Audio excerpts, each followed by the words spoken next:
ఈరోజు కూడా ప్రతి వైఎస్ఆర్సీపీకి సంబంధించిన ప్రతి కార్యకర్త, ప్రతి నాయకుడు కూడా ప్రతి గ్రామంలోని ప్రతి ఇంటికి కూడా తల ఎత్తుకొని సగర్వంగా ప్రతి ఇంటికి పోగలుగుతాం.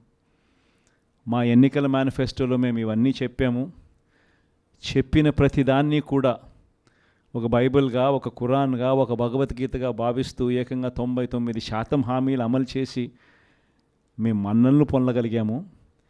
మాకు కోవిడ్ లాంటి సమస్యలు ఎదురైనా కూడా ఏ రోజు సాకులు చూపించలేదు, ఏ రోజు ఇవ్వకుండా ఉండడానికి కోసం కారణాలు వెతుక్కోలేదు.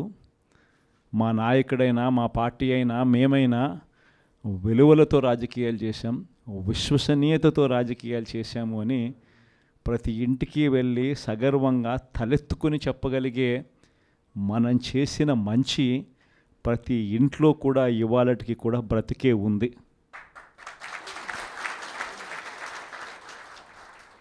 ఈ మంచి ఎక్కడికి పోలేదు.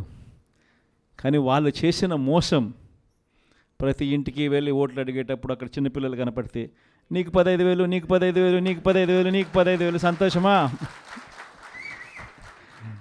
ఆ ఇంట్లో నుంచి ఆ పిల్లల తల్లి బయటకు వస్తే నీకు 18,000, సంతోషమా? ఆ ఇంట్లో నుంచి ఇంకొక అక్కచెల్లెమ్మ ఎవరైనా బయటకు వస్తే నీకు కూడా 18,000, సంతోషమా? ఆ ఇంట్లో ఎవరైనా ముస్లాం బయటకు వస్తే నీకు 4,000, సంతోషమా? అని ఇట్లా మాటలకు నిజంగా ఇటువంటి అబద్ధాలకు, ఇటువంటి మోసాలకు కాస్త ఆ ఇంట్లో ఒక 20 ఏళ్ళ పిల్లోడో 18 ఏళ్ళ పిల్లోడో ఎవడన్నా బయటకు వస్తే నీకు నెల 3,000 రూపాయలు నిరుద్యోగ భృతి, నీకు సంతోషమా? ఇవన్నీ మన కళ్ళ ముందన్నీ చూసినాం. అంటే ఇటువంటి ప్రలోభాలకు ప్రజలు కూడా ఏమో జగన్ చేసినాడు కదా, జగన్ బాగానే చూసుకున్నాడు మమ్మల్ని అందరినీ, జగన్ పలావ్ పెట్టాడు, చంద్రబాబు నాయుడు బిర్యానీ పెడతానంటున్నాడు,